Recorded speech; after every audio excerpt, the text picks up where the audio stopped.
आप समझदारी से पैसे को छोड़िए, पैसा जिंदगी भर आपको नहीं छोड़ेगा। नर्सरी से लेके 12वीं तक कहीं चैप्टर ही नहीं है कि सेविंग कैसे करनी है। जो पिक्चर में आपसे कह रहा है पैसा छोड़ दो और वही पिक्चर 100 करोड़ का बिजनेस दे रही है, तो वो क्यों नहीं छोड़ देता जो हमें ये बता रहा है। रिच लोग सर कहा जाता है कि पैसे के साथ कुछ अलग तरीके से ट्रीट करते हैं। वो किस तरह से क्या ट्रीट करते हैं जो आम लोग, मिडिल क्लास लोग नहीं करते हैं? जो आजकल स्वामी बाबा कथा का वाचक ये सब आपसे कह रहे हैं कि साहब माया कुछ नहीं है, माया छोड़ दो। जब वो आते हैं तो मर्सिडीज से आते हैं। जो भी सैलरी है आपकी उसमें से आपको बचाना पड़ेगा। तो बचाना कितना होना चाहिए? अरे किसी की माँ बीमार पड़ी है, आप कह रहे हो 20,000 बचा ले, कैसे बचा लेगा?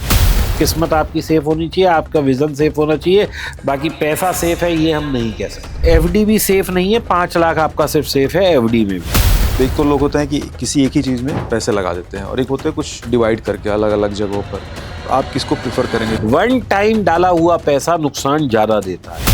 आज सोना 5,000 में लेने जाओ सर, एक बाल बराबर नहीं आएगा, एक नाक की लौंग नहीं आएगी सर 5,000 में। जहाँ पैसे पे उतार चढ़ाव आ जाता है वहाँ सेफ्टी नाम की चीज खत्म हो जाती है। स्टॉक मार्केट से पैसा कमाने का सबसे बढ़िया तरीका है कि आप स्टॉक से दूर हो जाएं। 93% people who are trading and actively trading in market are in losses.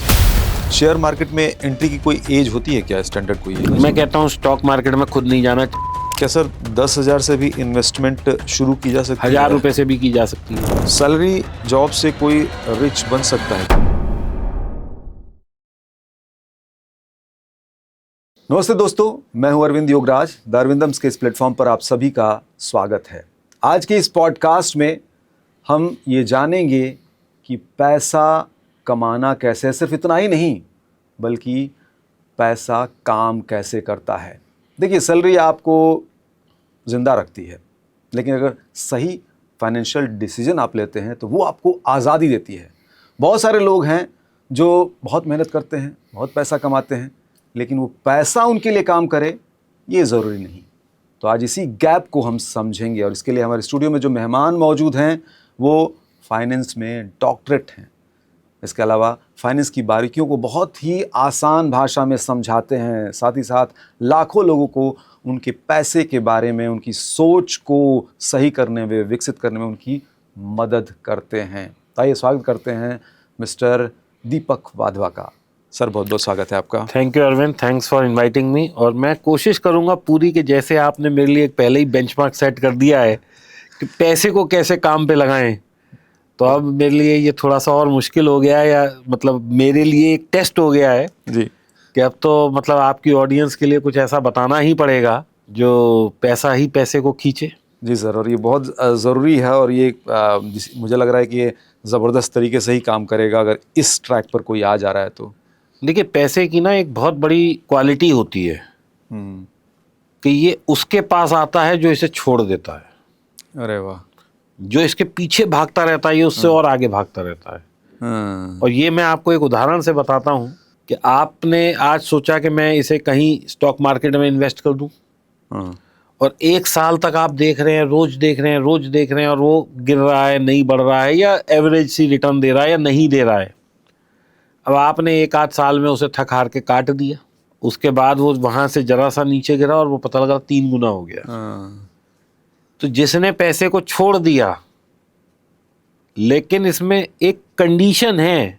अच्छा। ये नहीं कि अंधों की तरह छोड़ना है, समझदारी से छोड़ना है। आप समझदारी से पैसे को छोड़िए, पैसा जिंदगी भर आपको नहीं छोड़ेगा। आप पैसे के साथ ग्रीड अपनी कंबाइंड कर देंगे, पैसा कभी जिंदगी में आपके पास नहीं रहेगा। अब ये चीज स्टॉक मार्केट में भी लागू होती है, और यही चीज law of attraction, how to attract money, ये उनका भी सिद्धांत यही है।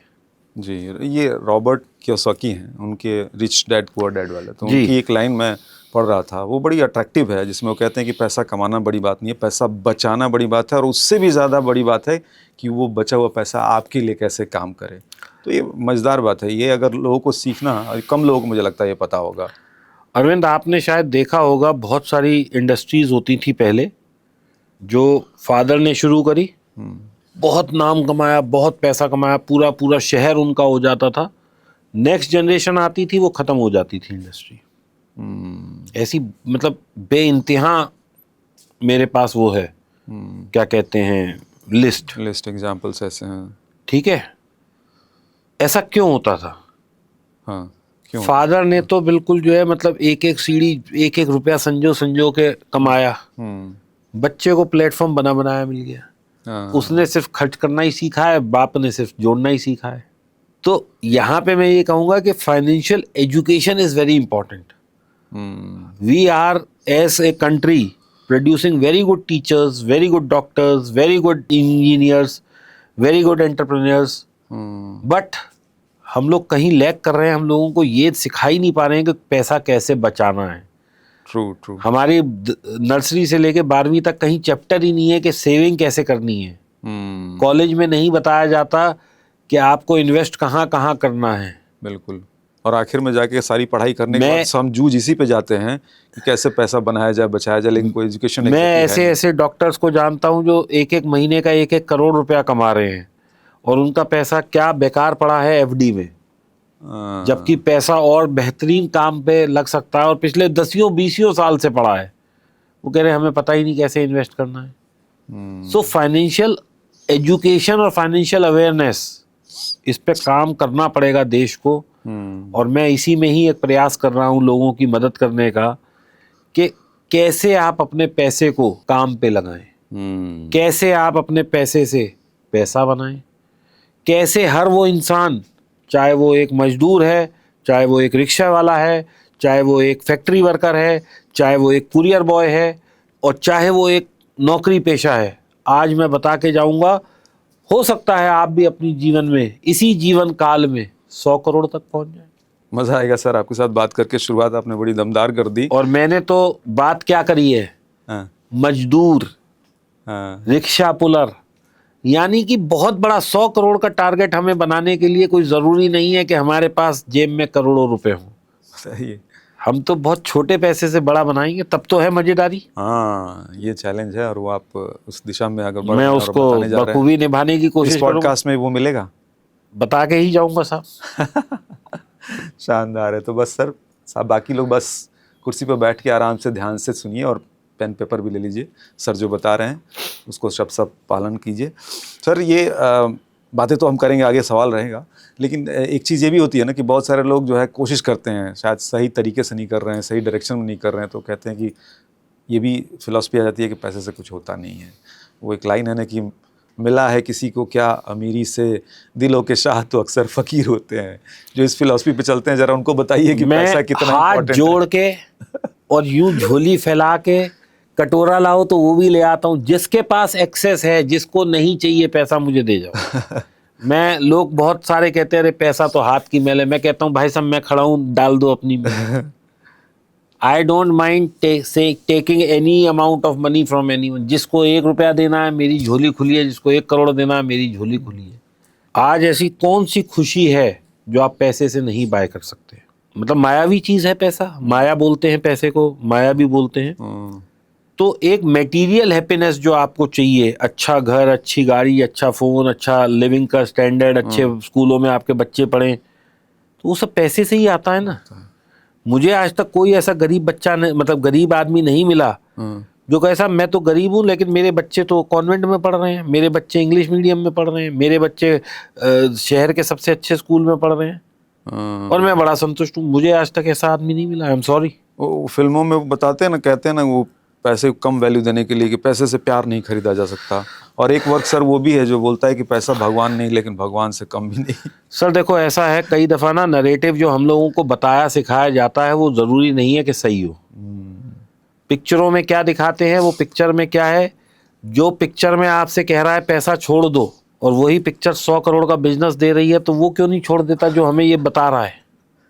वो भी ये कह देना कि भाई साहब जाके पिक्चर देख के आ जाओ, मैं टिकट फ्री कर रहा हूँ। जो वो ज्ञान दे रहे हैं वो भी पैसा ही कमाने के लिए, पैसा कमाने के लिए दे फ्री हो रहा है, तो वो अरे साहब आप इसको तो छोड़िए। मैं तो रीले देखता हूँ जो आजकल स्वामी बाबा और ये कथा का वाचक ये सब आपसे कह रहे हैं कि साहब माया कुछ नहीं है, माया छोड़ दो। जब वो आते हैं तो मर्सिडीज से आते हैं, जब वो आने के लिए आप बोलो कि मेरे यहाँ आके कथा कर दो तो कहते हैं 50 लाख 1 करोड़ रुपया दे दो। तो साहब कहाँ है माया का मोह, कहाँ है माया का त्याग? आप मुझे तो ज्ञान दे रहे हो कि भाई सब कुछ छोड़ दो, प्रभु में लीन हो जाओ। क्या जो हमारे सो कॉल्ड सेंट्स हैं आर दे फॉलोइंग दैट? तो कहने की बातें अलग होती हैं, यानी कि हाथी के दांत दिखाने के और खाने के और। सर आपने बात की कि हम मिडिल क्लास की बात कर रहे हैं, गरीब मजदूर की बात कर रहे हैं, और उनको हम कैसे अमीर बनाया जाए, पैसे बनाया जाए, उसके लिए भी हम काम अरविंद, कर रहे ऐसा हैं। है जो आदमी 1 करोड़ कमा रहा है उसे मतलब मेरी सलाह की जरूरत क्या है? देखो, किसको पैसा बनाना है?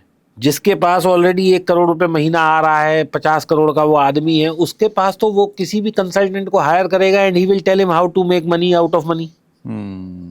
उसके लिए कोई दिक्कत नहीं है, उसके पास सब जाएंगे।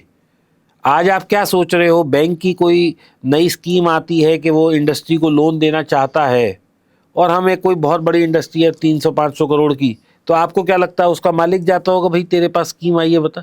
बैंक मैनेजर जाता है कि साहब आप ये लोन ले लो, आप हमारा ये प्रोडक्ट ले लो, आप हमारे को।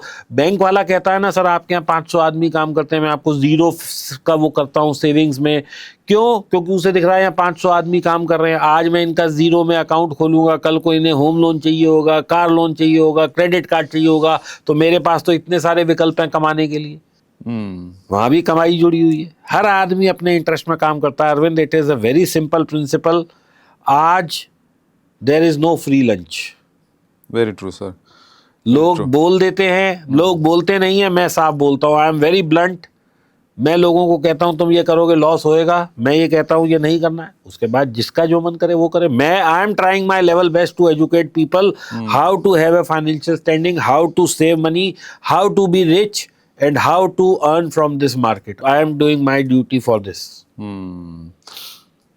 तो इस पे सर पहले एक बार बात कर लेते हैं, हाउ टू सेव मनी आपने बोला, तो ये तो ज़रूरी है कि जो भी इनकम है, जो भी सोर्स है, जो भी सैलरी है आपकी, उसमें से आपको बचाना पड़ेगा। तो बचाना कितना होना चाहिए, अगर मैं ये जानना चाहूँ?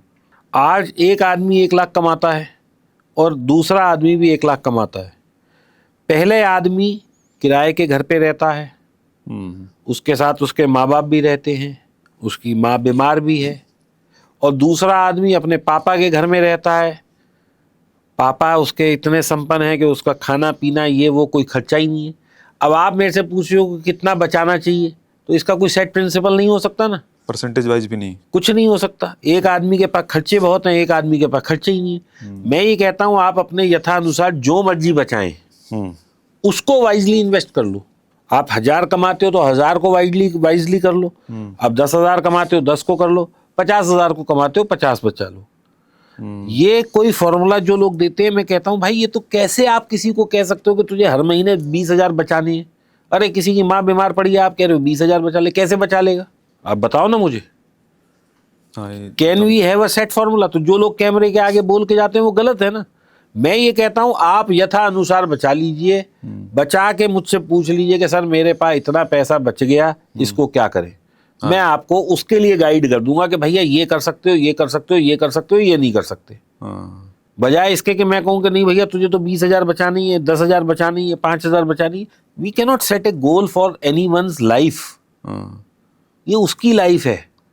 आज उसको अपनी वाइफ को मान लो एक आईफोन देना है और मैंने उसे कह दिया भैया 20,000 बचा ले, कैसे मुमकिन है? सही बात है। So out of love and affection उसे एनिवर्सरी पे अपनी बीवी को देना है आईफोन, जाना है उसे विदेश छुट्टियां मनाने।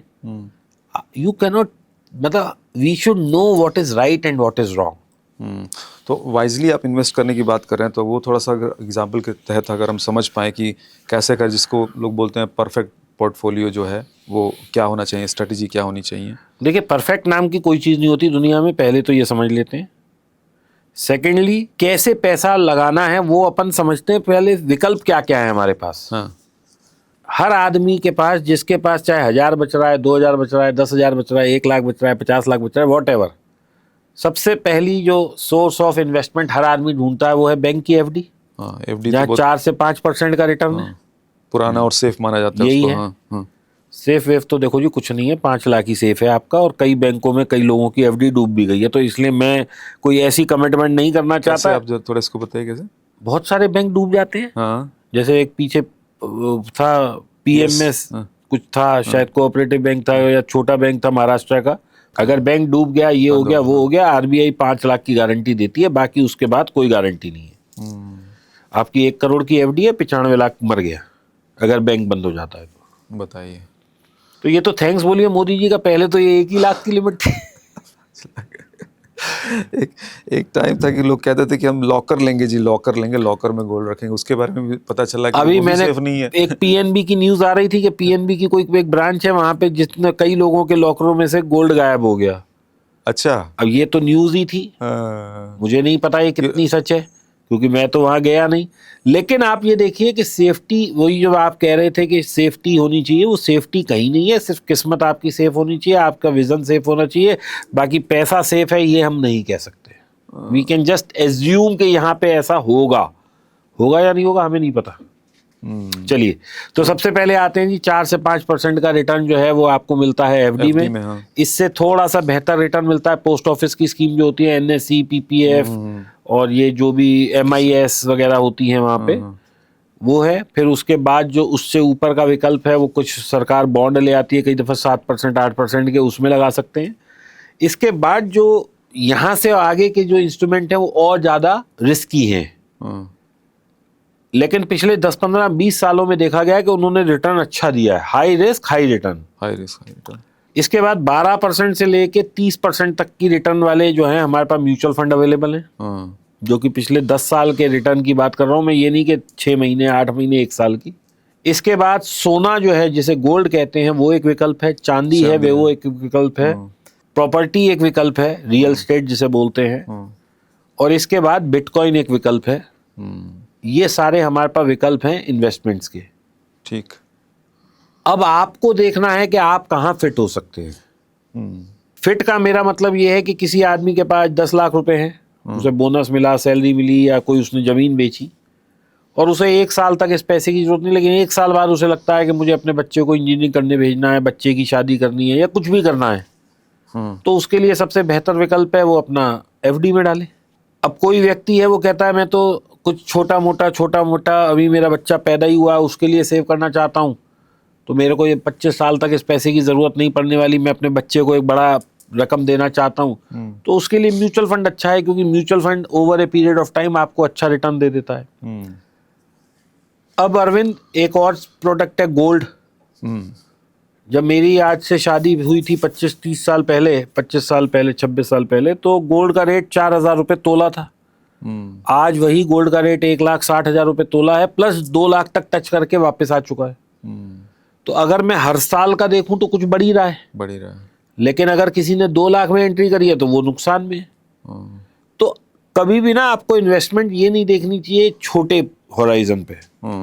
अगर आप कभी किसी इंश्योरेंस वाले से, कभी बैंक से या किसी से पूछेंगे ना कि हमें इन्वेस्ट करना है, तो वो कहेगा सर कितने साल के लिए करना है। आपने कहा जी मुझे 10 साल के लिए करना है, तो वो कहेगा शॉर्ट टर्म इन्वेस्टमेंट चाहिए आपको। मतलब वो 10 साल को शॉर्ट टर्म बोलता है। अच्छा।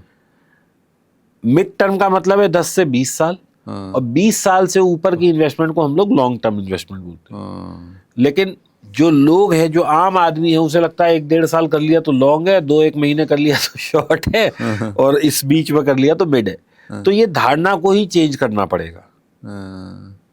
गुड है सर। अगर मैं इसी को जैसे कि ये तो मतलब एक तो लोग होते हैं कि किसी एक ही चीज़ में पैसे लगा देते हैं, और एक होते हैं कुछ डिवाइड करके अलग अलग जगहों पर।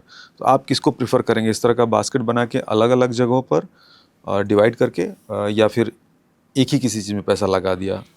देखिए अरविंद, मेरा कहना इसमें मेरा बहुत सिंपल सा कंसेप्ट है कि पैसा कितना है ये उस पर निर्भर करेगा। अगर आपके पास है करोड़ रुपया, 2 करोड़, 5 करोड़, 10 करोड़, तो आप इसे स्प्लिट करके 4-5 जगह लगा दीजिए। और आप पे है ही 10-15 हज़ार रुपये, तो मैं कहूँगा म्यूचुअल फंड में डाल दीजिए, उससे बढ़िया विकल्प कुछ नहीं है। अगर हम इसको थोड़ा समझना चाहें कि अगर हमें फैला के पैसा डालना है, उतना पैसा है, तो उसको किस किस तरह से डिवाइड कह सकता है, अगर वो आप देखिए, मैं इस पे नहीं जाऊँगा कि आपके पास 1000 है, कई हज़ार हैं जी, कई लाख है या कई करोड़ हैं। मैं सिंपल ये कहूँगा कि अगर आपके पास 1 लाख भी है तो आप इस तरह डालें कि हर महीने आप 1 लाख डाल रहे हैं। आप 10,000 डालें तो इस तरह डालें कि हर महीने 10,000 डाल रहे हैं। मतलब जितना पैसा आप हर महीने रेगुलरली डाल सकें आप उतना डालिए। आपको लगता है आप हर महीने 1,000 रुपये जोड़ सकते हैं, तो आप 1,000 रुपये के लिए पोर्टफोलियो बनाइए। आपको लगता है आप 10,000 रुपये जोड़ सकते हैं, आप 10,000 रुपये महीने का पोर्टफोलियो बनाइए। आपको लगता है आप 1,00,000 रुपये महीना जोड़ सकते हैं, आप 1,00,000 के हिसाब से बनाइए। वन टाइम डाला हुआ पैसा नुकसान ज्यादा देता है। वो क्यों ज्यादा देता है? अब जैसे जो आदमी 2 लाख पे फंस गया गोल्ड में, अब वो 1.5 आ गया तो वो तो यूं बैठा ही है। अब हो सकता है 2 साल गोल्ड ना आए तो वो तो बैठा ही रहेगा। क्या करेगा वो? क्या विकल्प है उसके पास? यही अगर उसने 2 लाख रुपए तोला लेना था, 10 ही ग्राम लेना था और वो 1-1 ग्राम करके लेता तो 20,000 पे लेता 10 ग्राम, 1,90 पे लेता, 1,80 पे लेता, 1,60 पे लेता, 1,70 पे लेता, 1,50 पे लेता, 1,40 पे लेता, ऐसे करके लेता। और आज 1,55 है तो उसकी एवरेज तो 1,75 ही होती ना, तो उसको नुकसान कम होता। इसको बोलते हैं SIP या systematic investment plan. Mutual fund में SIP बोलते हैं, इसमें एवरेज बाइंग बोलते हैं। तो आप गोल्ड में करें, निफ्टी में करें, SIP करें, हर महीने करनी है। हर महीने करनी है। जब आप हर महीने करते हैं, अब आप समझिए कोई चीज यहाँ है, आपने यहाँ पे ली, यहाँ से नीचे आई, यहाँ ली, यहाँ ली, यहाँ ली, यहाँ ली, यहाँ ली, ऐसे क्या हुआ? ये आपने पूरी वेव का फायदा उठा लिया। ठीक है ना? लेकिन अगर आप एक बार में करते हैं और वो ही टॉप हुआ तो आप फंस सकते हैं। तो मेरा कहना ये है कि अगर किसी को 1 करोड़ लगाने हैं तो भाई इसके 20 टुकड़े कर लो ना, 15 टुकड़े कर लो ना। ठीक है। FD करा दो पहले और 1-1 टुकड़ा निकाल के डालते जाओ मार्केट में, गोल्ड में, सिल्वर में, स्टॉक मार्केट में, म्यूचुअल फंड में, जहां मर्जी डालो। तो ये मतलब इसका ये नहीं कि कुछ अगर इस तरह समझना चाहें कि यहाँ पे हम जैसे म्यूचुअल फंड में हम डालना चाह रहे हैं, FD में डालना कैसे डालना है वो बता देता हूँ। वो बता देता हूँ। देखिए FD में क्या है, आपको रिटर्न बहुत कम मिलता है लेकिन श्योरिटी है। तो FD में मैं ये कहता हूँ, FD में ना डाल के आप लार्ज कैप म्यूचुअल फंड में डाल दीजिए। अच्छा। FD में तो 4-5% ही मिलता है। लार्ज कैप म्यूचुअल फंड जो होता है वहां पे आपको 12 से 14-15% तक की रिटर्न मिल जाती है सालाना। ये 10 साल का CAGR है। लेकिन हो सकता है आपने आज डाला और 3 महीने बाद देखेंगे तो पैसा कम नेगेटिव दिखाई दे, 5 महीने बाद भी दे, 1 साल भी हो सकता है। लेकिन इसमें कोई ऐसा नहीं है कि आपका पैसा आधा रह जाएगा, थोड़ा टूट जाता है। मतलब इसमें कम आता है, कम जाता है, आधा भी हो सकता है। मतलब गारंटी मैं नहीं लेता हूं, लेकिन मार्केट पे है। लेकिन इसमें क्या है, आपका पैसा लगेगा बड़ी टॉप 50, टॉप 100 कंपनीज में। तो सेफ्टी, निफ्टी 50 की कंपनीज में, तो safety of money is a very important here. Large cap हो गया ये। तो इसमें आप अपना 15% पैसा डाल दीजिए। ठीक है। 30% पैसा आप डाल दीजिए मिड कैप फंड में, यानी कि उनसे छोटी कंपनी लेकिन बहुत छोटी भी नहीं। और इसमें सबसे अच्छाई वाली क्या बात है कि ये कंपनियां आगे चल के बड़ी बन सकती हैं, बड़ी बन। और ये जो दोस्तों मैं पोर्टफोलियो बता रहा हूं, मैं ये लॉन्ग टर्म बता रहा हूं। लॉन्ग टर्म का मतलब 20 से 30 साल। अगर किसी का विजन 2-5 साल है तो FD कराओ, NSC खरीद लो पोस्ट ऑफिस की। पोस्ट ऑफिस में बहुत सारी स्कीमें, NSC है, किसान विकास पत्र होता है, PPF होता है, पता नहीं जाने क्या क्या स्कीमें होती हैं। पोस्ट ऑफिस की पासबुक भी होती है, बहुत सारे लोग उसमें भी पैसा डालते हैं। MIS होता है पोस्ट ऑफिस में, आप उसमें, और उसमें एक पोस्ट ऑफिस में एक और भी स्कीम होती है, मैं उसका नाम भूल रहा हूँ। उसमें क्या करते हैं हम, एक बार में हमने 3 लाख रुपए दे दिए तो हर महीने कुछ 1,000-1,200 रुपये निकलता रहता है। उस 1,000-1,200 का आप वो करा दीजिए RD, रिकरिंग डिपॉजिट, यानी कि यहाँ से 1,200 आएगा वो सीधा मेरी RD में चला जाएगा। तो जब 7 साल बाद, 8 साल बाद ये मैच्योर होगी और RD भी मैच्योर होगी तो आपको जो कंपोजिट रिटर्न मिलती है वो अच्छी मिल जाती है, FD से ऑलमोस्ट डबल मिल जाती है। अच्छा। मुझे स्कीम का नाम ध्यान नहीं है, लेकिन बहुत सारे लोग ऐसा भी करते हैं, पहले वो एक बड़ा लमसम अमाउंट जो है वो पोस्ट ऑफिस में रख देते हैं।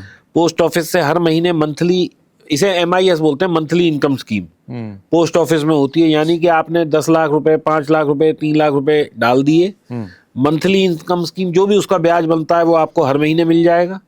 अब वो ब्याज आपने जितना भी आया उसको आपने RD में डाल दिया, तो इधर से आपकी कैपिटल जो आपने डाली वो तो 100% सिक्योर है यहाँ पे, क्योंकि पोस्ट ऑफिस है तो इंडिया, भारत सरकार है। ये वाला जो पैसा, मान लो 1 लाख डाला और उसका मैं कहता हूँ 100 रुपया आया, 150 आया, 75 आया, मुझे नहीं पता कितना है, और अगर 5 लाख डाला तो उस हिसाब से आएगा।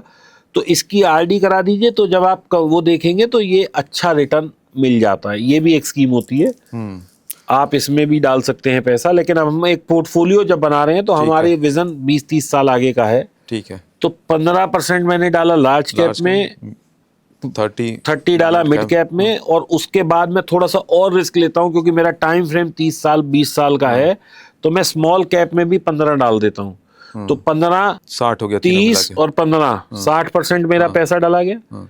इसके बाद 20% में मैं 15% पैसा डालूंगा सोने में, 5-1% डालूंगा चांदी में, या 10-10 डाल सकता हूं क्योंकि दोनों मेटल हैं। कई दफा चांदी नीचे है, कई दफा सोना नीचे है, मतलब एक मेटल में डालूंगा मैं। तो ये 20% यहाँ हो गया, तो ये 80 हो गया।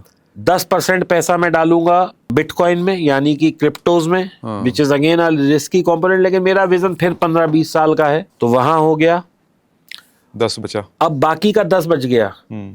अब जो ये 10 बच गया, इसको मुझे कहाँ डालना है? इसको मैं डालूंगा अपने ऊपर। अपने ऊपर in form of insurance. Insurance investment है। आपने जो सवाल किया, यही अक्सर लोग सवाल करते हैं कि क्या इंश्योरेंस इन्वेस्टमेंट है। मैं कहता हूं इंश्योरेंस भी इन्वेस्टमेंट है। आप उसका साइकोलॉजी को समझिए। आप सोचते हैं कि वो खर्चा है, एक्सपेंस है। मैं कहता हूं वो इन्वेस्टमेंट है। क्यों मैं ये बात कहता हूं? मैं अपना ही उदाहरण ले लेता हूं। मैं पिछले 20 साल से या 25 साल से हर महीने, हर साल 20,000 रुपये देता हूं फॉर माई मेडिक्लेम। तो मैंने अब तक कितना दे दिया 25 साल में? 20,000 के हिसाब से 5 लाख रुपए। यही मैंने म्यूचुअल फंड करा होता तो वो 5 लाख के आज बन जाते 15 लाख रुपए, यही बनते मैक्सिमम। 20 बन जाते। आज अगर मुझे हार्ट अटैक आ जाए, मेरा हार्ट फेल हो जाए, मुझे ब्रेन में कोई प्रॉब्लम हो जाए और मेरा बिल मान लीजिए 40 लाख का है, 50 लाख का है, तो वो मेरी इंश्योरेंस कंपनी देगी ना। तो मेरे लिए अब बताओ इन्वेस्टमेंट है या खर्चा है? मेंटल सुकून है एक तरह से, और आप फ्री होके अपना काम कर रहे हैं। मैं करूं ना करूं, लेकिन खर्चा है या इन्वेस्टमेंट है? अगर वैसे गुड़ा भाग करके और फायदा नुकसान पे देखे तो इन्वेस्टमेंट की तरह दिया। आज मान लो मैंने 1 साल प्रीमियम दिया, 2 साल प्रीमियम दिया, 3 साल प्रीमियम दिया, चौथे साल मेरा 35 लाख का बिल आता, तो इन्वेस्टमेंट होती है, खर्चा होता? ट्रू, सही है। ये तो किसी को नहीं पता ना एक्सीडेंट कब होएगा। ये किसी को पता है मैं कब मरूंगा? हो सकता है मैं यहाँ बात कर रहा हूँ, अभी घर तक ना पहुंच पाऊं। फिर दुनिया में सबसे ज्यादा अनसर्टेन कोई चीज है, वो तो लाइफ ही है। Very true. तो आप इसमें भी इन्वेस्टमेंट, वो इंश्योरेंस 2 तरह के लेंगे। एक आप अपने लिए लेंगे मेडिक्लेम, एक आप अपने लिए लेंगे टर्म इंश्योरेंस। टर्म इंश्योरेंस का प्रीमियम आपका, मान लो आप 1,000 रुपये बच रहे हैं, ये जो 10% बचा है, इस 10% की वैल्यू ही मान लो 1,000 रुपये है। तो आपको इस तरह लेना है कि मेरा जो टर्म प्लान है उसका प्रीमियम ही 6,000 रुपये बैठे, और जो मेरा मेडिक्लेम है उसका भी प्रीमियम 6,000 ही बैठे साल का। आप 500-500 रुपये हर महीना देते रहो, क्योंकि आजकल जो ये प्रीमियम है आप मंथली मोड में पे कर सकते हो। तो इसमें आप एक चीज देखो, अब मान लो, अच्छा अब हम इस पे आते हैं, टर्म इंश्योरेंस कैसे इन्वेस्टमेंट है। टर्म इंश्योरेंस मैंने ले रखा है जी, मैं उसका 10 या 12,000 रुपये देता हूँ साल का। ठीक है, मैंने 20 साल से लिया हुआ है, तो कितने पैसे चले गए मेरे? 2 लाख रुपए या 2,40,000 रुपए। टर्म इंश्योरेंस मतलब वो पैसे पूरे चले जाते हैं, मैंने दिए, मुझे कुछ मिलेगा नहीं, बस मैं मरूंगा तो मेरी फैमिली को पैसा मिलेगा। अब अगर मेरा 1.5 करोड़ का टर्म इंश्योरेंस है और मैं यहाँ से आने वाले और 40 साल भी जी लेता हूँ, तो भी मैं किसी भी गुणा भाग से देखूं, इंश्योरेंस कंपनी को मैं उतना पैसा दे ही नहीं रहा जितना मेरे को मिलना है। कोई सा गुणा भाग लगा लो आप। तो ये 2 चीजें मैं इसलिए कहता हूं इन्वेस्टमेंट है, क्योंकि आपको जब भी आपदा विपदा आएगी, सबसे पहले आपके लिए ये 2 कंपोनेंट खड़े हो जाएंगे। ट्रू, बढ़िया सर, शानदार तरीके से आपने पूरा डिवाइड करके अच्छे से बताया। बस लोग अगर इसको फॉलो करें तो एक अच्छा तरीका है जी। अगर मैं थोड़ा सा बिटकॉइन को समझना चाहूँ, जब तो जो लोग कर रहे हैं इसमें ट्रेड, तो वो तो कर ही रहे हैं, बट अभी भी ये कन्फ्यूजन थोड़ा रहता है सर कि बिटकॉइन को लेकर गवर्नमेंट ने कोई बहुत ऑन पेपर तो कुछ दिया नहीं कि हाँ जी ये लीगल है, लेकिन टैक्स जाता है थोड़ा। सर आप एक चीज़ बताओ, लीगल कैसे कहेगी? मतलब क्या प्राइम मिनिस्टर साहब इसके लिए कोई बिल पास कर देंगे? कोर्ट ने कह दिया कि इस पे फ्रेमवर्क बनाओ तो लीगल है। सरकार आपसे टैक्स ले रही है तो लीगल है। कोई आदमी ये कहता है मैं चरस बेच के आया और मैं टैक्स दे रहा हूँ, तो मुझे कोई आदमी कहता है कि मैंने यहाँ चोरी करी, मान लो कोई डकैती करके लाया और सरकार से कहता है देखो जी मैं डकैती करता हूँ, आप बताओ कितना टैक्स लोगे? ऐसा है कि मैंने ये दुकान लूटी थी और मेरे से टैक्स ले लो? तो जो चीज़ लीगल है, जो चीज़ हमारे सिस्टम में एक्सेप्टेबल है, उसी पे ही तो टैक्स लगता है। मेरी जानकारी में ऐसा कोई इलीगल काम नहीं है जो कि इलीगल है और उस पर सरकार टैक्स लेती हो। आप मुझे बता दो, आपकी जानकारी में कहीं हो तो। इसको लेके थोड़ा सा इस तरह की बात होती थी कि भाई ओपनली कहीं कुछ है नहीं, और बिटकॉइन को सर ओपनली है पूरा। ये मिथ है, इसको अपनी को भी जागृत करो और जो ये ऑडियंस देख रही है इनको भी जागृत करो। बिल्कुल ये मत बोलो ये लीगल है। भाई साहब 100% लीगल है। FIU रजिस्टर्ड एक्सचेंज है, KYC होती है, बैंक से पैसा आता है, बैंक से पैसा जाता है। मेरे अकाउंट में आप पैसा नहीं जमा करा सकते, आपका विड्रॉल आपके ही अकाउंट में आएगा। जो आपका प्रॉफिट होगा उस पर TDS कटेगा, आपसे टैक्स लिया जाएगा, और इससे ज़्यादा लीगल फ्रेमवर्क क्या होता है। चलिए, ये भी एक पॉइंट क्लियर हुआ अच्छी तरह से। SIP को लेकर थोड़ा सा मैं समझना चाहूँगा सर। SIP बहुत फेमस है, म्यूचुअल फंड का ही एक तरीका है, क्यों ऐसा है? देखिए क्या है कि जिसके पास बड़ा पैसा है उसके पास विकल्प बहुत सारे हैं, लेकिन जिसके पास 500, 1000, 2000, 5000 रुपये महीने के लिए जोड़ना है उसके लिए विकल्प ही बहुत कम है। आज सोना 5000 में लेने जाओ सर, एक बाल बराबर नहीं आएगा, एक नाक की लौंग नहीं आएगी सर 5000 में। जो चीज 1.5 लाख रुपए तोला हो चुकी है 1,60,000 रुपए, फिर उस पर लेबर, मेकिंग, टैक्स, क्या आएगा 5000 में? आप बताओ मुझे। 10,000 में क्या आएगा? मैं कहता हूँ 1 लाख भी लेके जाओ तो सर एक वो तार बराबर चूड़ी दे देगा। सही बात है। सोने की अंगूठी जो लोग पहना करते हैं, जैसे आपने पहनी हुई है सर, ये आ जाएगी 1 लाख 1.5 लाख की तो। लेकिन ये जब ली गई थी तब 50,000 के आसपास ही थी। मैं इसको तो कह ही नहीं रहा सर। ये अगर आपने लिया तो 50,000 की, आपके पापा ने ली होती तो 2,000 की होती, और उनके पापा ने ली होती तो मात्र 5-10 रुपए की होती उस वक्त। अच्छा, मजे की बात ये भी है सर कि जब भी सोना लो वो महंगा ही लगता है लोगों को उस टाइम पे। तभी तो वो सोना है। जो सस्ता है वो सोना कहाँ है? और हिम्मत करनी पड़ती है खरीदने के लिए, इन्वेस्ट करने के लिए कहीं सर भी। जमीन हमेशा महंगी होती है, सोना हमेशा महंगा होता है, इन्वेस्टमेंट्स हमेशा महंगी होती है। और मैं आपको एक चीज बता दूं, ये एक प्रकृति का नियम है। आप एक घर देखने गए, उसने कहा सर 1 करोड़ का है, आपने कहा जी मैं तो 90 दूंगा। आप अपना घर आ गए और इस एंटीसिपेशन में बैठ गए प्रॉपर्टी डीलर मुझे 5 बार फोन करेगा, और वो प्रॉपर्टी डीलर फोन करता है, सर ले लो 1 करोड़ का है, अच्छी डील है, ले लो सर, ले लो, बहुत अच्छी डील है। आप कहते नहीं जी मैं तो 90 का लूंगा। आप भी भूल गए, वो भी भूल गया। 5 महीने, 2 महीने, 4 महीने बाद आप सो के जागे, उसने कहा सर अब तो 1.25 करोड़ का है। अब आप कह रहे हो सर 1 का दिलवा दो मुझे। कैसे करके यार तू 1 का दिलवा दे, और आप एक 10 का लेके आते हो। ये होता है, this is the human nature. जैसे ही किसी चीज की वैल्यू बढ़ती है आप उसके पीछे भाग लेते हो, चाहे वो इंसान हो, चाहे वो कार हो, चाहे वो प्रॉपर्टी हो, चाहे वो सोना। अभी पता लग जाए तेल के रेट बढ़ने वाले हैं रात से, देखो लाइन कितनी लंबी है पेट्रोल पंप। ट्रू। आपने इसकी भी बात कर दी सर, रियल एस्टेट की, तो इसमें इन्वेस्टमेंट को लेकर थोड़ा सा बताइए, कितना सेफ है, सही है? और सेफ तो देखो जी ऐसा है कुछ नहीं है। मैंने फिर अरविंद जी आपसे क्या बोला, सेफ कुछ नहीं होता। जहां पैसे पे उतार चढ़ाव आ जाता है वहां सेफ्टी नाम की चीज खत्म हो जाती है। फिर भी लोग कॉम्परेटिवली तो देखते होंगे ना कि ये ना लेके हम गोल्ड लें, सही समय है। सर आप पे अगर है 40-50 लाख, 1 करोड़, 2 करोड़, आज नोएडा जैसे शहर में 2 बेडरूम का फ्लैट 1-1.5 करोड़ का हो गया है, 3 बेडरूम 4 करोड़ का हो गया है। आप पे है 4 करोड़ तो ले लो ना सर जाके, मैं कहाँ मना कर रहा हूँ, लेकिन होने भी तो चाहिए। हम बात कर रहे हैं कि जिन लोगों के पास पैसे नहीं है, जिसके पास पैसे है सर उसके पास क्या रोक है। आज आपके अकाउंट में 10 करोड़ पड़े, आप फ्लैट भी लो, आप सोना भी लो, आप म्यूचुअल फंड भी लो, आप FD भी कराओ, आपके पास तो विकल्प ही विकल्प है ना। और सभी देंगे, इनमें से कुछ भी, किसी में भी हाथ डालो सभी देंगे। सर देखो कोई चीज थोड़ा ज्यादा देगी, कोई चीज थोड़ा कम देगी, कोई चीज थोड़ा रुक के देगी। आज से 10 साल पहले कोई जमीन थी तो क्या आज आपको उस रेट पे मिल रही है? नहीं मिलेगी। आप मुझे कोई सा भी शहर, आप चलो दिल्ली नोएडा की तो बात छोड़ दो, आप बलिया बिहार तक चले जाओ, जो 10 साल पहले खेत था क्या वो हमें आज उस भाव पे मिल रहा है? आप बताओ मुझे। 10 साल पहले की कौन सी ऐसी चीज है, स्टॉक हो गए, रियल एस्टेट हो गया, सोना हो गया, चांदी हो गया, और तो और छोड़ो सर, ये लाइट जो है 10 साल पहले देखो क्या रेट था और आज क्या है।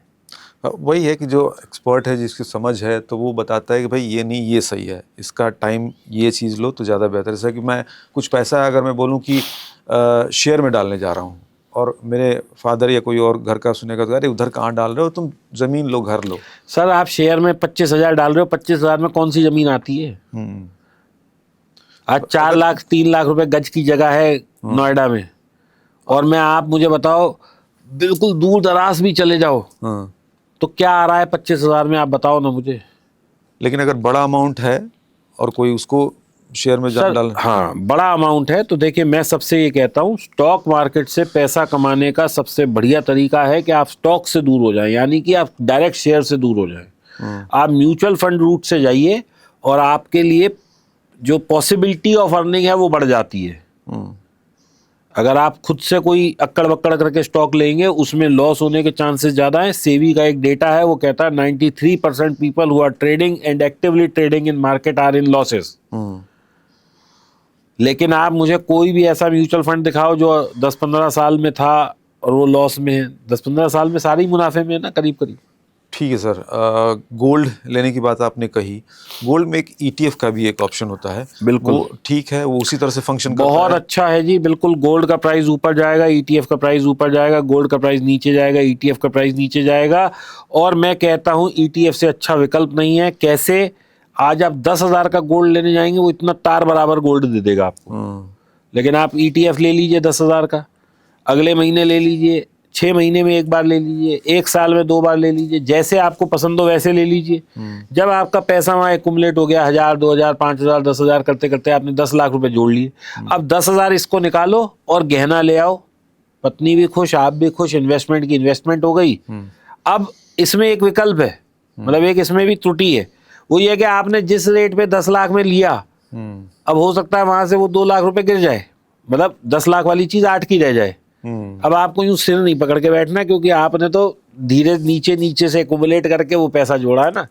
तो ये अपने आप को तसल्ली देनी पड़ेगी और मन को बहलाना और समझाना पड़ता है कि हमारा पैसा किस रेट से बढ़ रहा है, और पहले भी तो उसमें इन्वेस्टेड था ना, हमने तो सिर्फ कन्वर्ट किया है फ्रॉम डिजिटल टू मेटल। ठीक। शेयर मार्केट में एंट्री की कोई एज होती है क्या, स्टैंडर्ड कोई एज? 18 साल का व्यक्ति डीमैट अकाउंट खोल सकता है और ट्रेड कर सकता है। और स्ट्रेटेजी वाइज कब से करना चाहिए, अगर वैसे मैं जानना मैं कहता हूँ स्टॉक मार्केट में खुद नहीं जाना चाहिए, म्यूचुअल फंड के थ्रू जाना चाहिए। ठीक है। अगर गलतियों की बात करें सर, अगर 3 गलतियां अगर हम आपसे समझना चाहें तो वो कौन सी 3 गलतियां हैं जो लोग इसके रिगार्डिंग करते हैं? नॉलेज का ना होना, पर्याप्त नॉलेज का ना होना, रादर मैं बोलूँगा। दूसरा अत्यधिक ग्रीड का होना, और तीसरा लोगों के बहलावे में आके ट्रेड कर देना। बढ़िया सर। अगर क्रिप्टो करेंसी के बारे में आपने बताया सर, अगर उसकी मैं कुछ टॉप 5 क्रिप्टो करेंसी अगर आप समझना चाहें आप तो? टॉप 5 कह रहे हैं, मैं तो कह रहा हूँ टॉप 5 पे जाने की जरूरत ही नहीं है। सिर्फ एक बिटकॉइन जिसका नाम है, उस बिटकॉइन के अलावा और कहीं इन्वेस्ट ही नहीं करना, क्योंकि अधिकतर मैंने ये देखा है जब बिटकॉइन चलता है तभी सारे कॉइन चलते हैं, बिटकॉइन गिरता है सारे कॉइन गिर जाते हैं। तो फिर मैं राजा के साथ ही चलूँ, मैं प्रजा में पैसा ही क्यों लगाऊं? ठीक है। क्या सर 10,000 से भी इन्वेस्टमेंट शुरू की जा सकती है? 1,000 रुपये से भी की जा सकती है। क्या उसका तरीका बेस्ट होता है? बस 10,000 रुपये का म्यूचुअल फंड सिप करा दीजिए, SIP ले 500-500 रुपये की 2 करा दीजिए।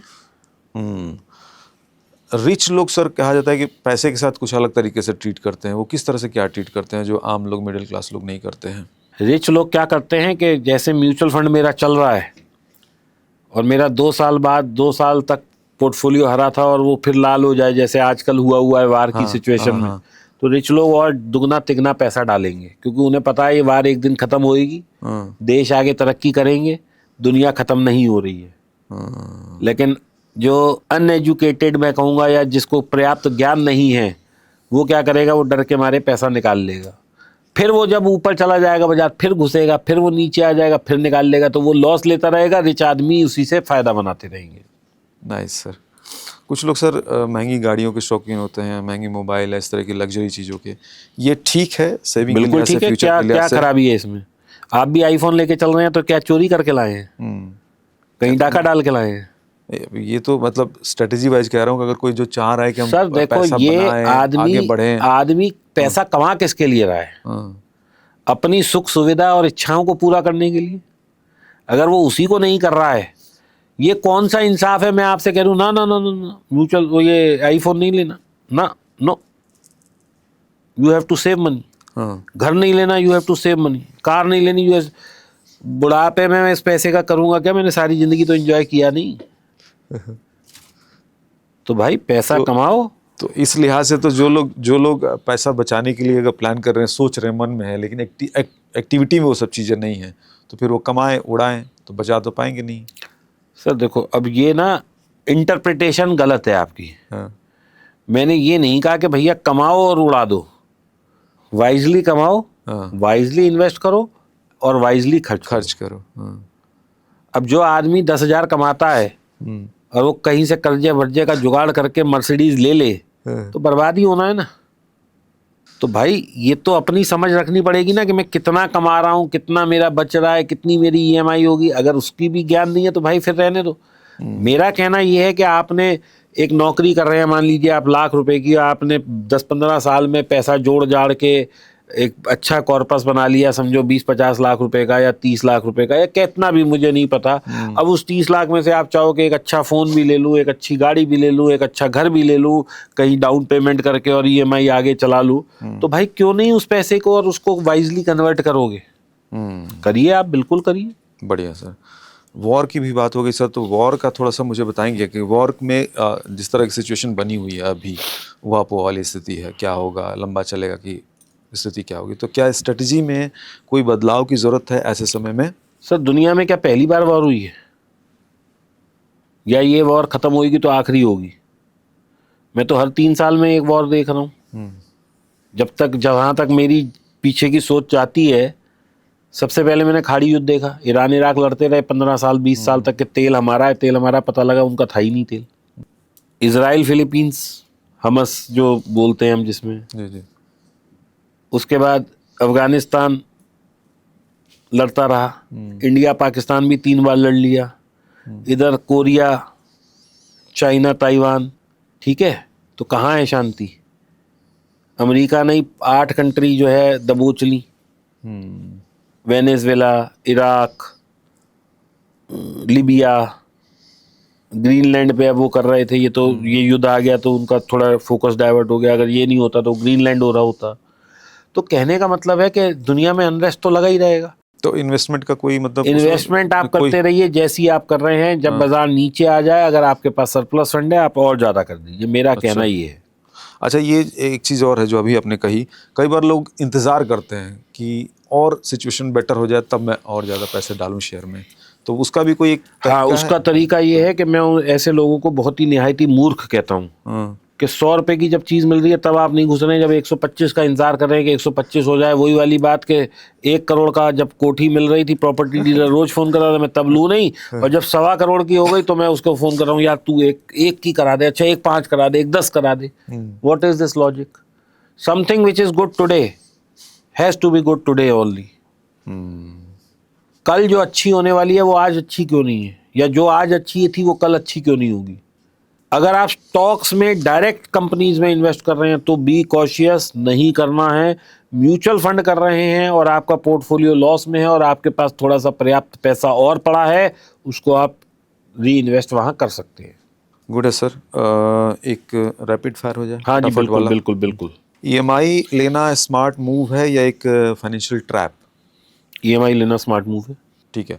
मिडिल क्लास की सबसे बड़ी मनी मिस्टेक क्या है? प्लानिंग ना करना। एक हैबिट जो किसी को फाइनेंशियली स्ट्रांग बनाती हो? सेविंग्स। रिच बनने के लिए इनकम बढ़ाना ज़रूरी है या एक्सपेंस को कंट्रोल करना? इनकम बढ़ाना। ठीक है। एसआईपी ओवर हाइप्ड है या बेस्ट ऑप्शन? बेस्ट ऑप्शन है। क्रेडिट कार्ड के बारे में क्या सोचते हैं आप? क्रेडिट कार्ड दोस्त है या दुश्मन? बहुत अच्छा दोस्त है अगर वाइजली यूज किया जाए। अच्छा। सैलरी जॉब से कोई रिच बन सकता है क्या? बिल्कुल बन सकता है। मैं एक व्यक्ति को जानता हूँ, उसकी सैलरी है कुछ 2000 करोड़ रुपए साल की। उसको हम बोलते हैं सुंदर पिच्चई। तो वो भी तो जॉब पे ही है। शेयर मार्केट या स्टार्टअप, अगर इसमें कोई एक ऑप्ट करना हो तो किसको आप ज़्यादा प्रेफरेंस देते हैं? Share market through mutual fund. Share market through mutual fund, ठीक है। क्रिप्टो मार्केट या प्रॉपर्टी? इन दोनों में से करना पड़ेगा। तो रिस्क अगर आप ले सकते हैं तो क्रिप्टो, अगर रिस्क नहीं ले सकते तो प्रॉपर्टी। ठीक है। एआई टूल सर आ गए हैं अभी फ़िलहाल, तो क्या इसमें क्या ऐसा हो सकता है कि ह्यूमन जो है उसको रिप्लेस किया जाए इसके ज़रिए, टेक्नोलॉजी के ज़रिए, एडवाइजर्स के तौर पर? जो भी रेपिटेड काम्स हैं, मतलब जो भी रेपिटेड काम है, जो भी काम आपको लगता है कि मतलब टेक्नोलॉजी बेस हैं, जैसे एक एक्सेल बनानी है।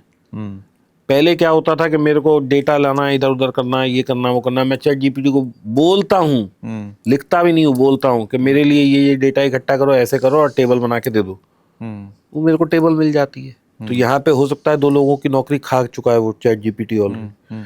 लेकिन देखिए, कभी भी ना विकल्प खत्म नहीं होते हैं। एक विकल्प खत्म होता है तो दूसरों के लिए दरवाजा खुलता है। तो ये चीज जिस दिन लोग समझ लेंगे उस दिन किसी के लिए कमी नहीं है, काम सबके लिए मिल जाएगा। फाइनेंशियल एडवाइजर जो होते हैं उनको रिप्लेस किया जा सकता है क्या इसके ज़रिए, या हो रहे हैं या हो सकते हैं? हाँ, क्यों नहीं हो सकता। आप पूछिए, अभी जो पोर्टफोलियो मैं बना रहा हूँ, आप बोलो कि which is the best portfolio advice for investment, तो चैट जीपीटी बता देगा आपको। गुड है सर। अगर एक लाइन में जानना चाहूँ कि फाइनेंस के आज के दौर में फाइनेंस का सबसे बड़ा मूल मंत्र क्या है? जितना जल्दी आप सेविंग शुरू कर देंगे उतना ज़्यादा पैसा आप अपने बुढ़ापे के लिए बचा पाएंगे। सर, अब मान लीजिए किसी के पास पैसा है या कमा लिया है, तो अब आगे क्या? वो डोंट बी संतुष्ट वाले तरीके से आगे बढ़े या फिर उपभोग भी करें? सर, मैंने तो अभी बीच में कहा था ना कि आप उस पैसे को सुख ही नहीं ले पा रहे, तो भोगना भी जरूरी है और भोगना भी जरूरी है। I am not a machine कि I am just keep on earning earning earning, और मैं ये सोचता रहूँ कि अरे ये तो मेरे बच्चों के लिए, अरे ये तो मेरे, तो बच्चे क्या करेंगे अगर मैं ही सब तो कुछ उनके लिए सोचूंगा तो। हम पैसे की बात कर रहे हैं सर, लेकिन एक लाइन है कि दौलत से भी ज़्यादा कीमती है तजुर्बा और सब्र। आपका तजुर्बा हमने सुना, और लोगों का सब्र जो आपने लॉन्ग टर्म में बताने की बात कही कि वो लोग थोड़ा होल्ड करें, उम्मीद करते हैं कि इससे वो लोग फ़ायदा उठाएंगे। बहुत बहुत शुक्रिया सर। धन्यवाद जी।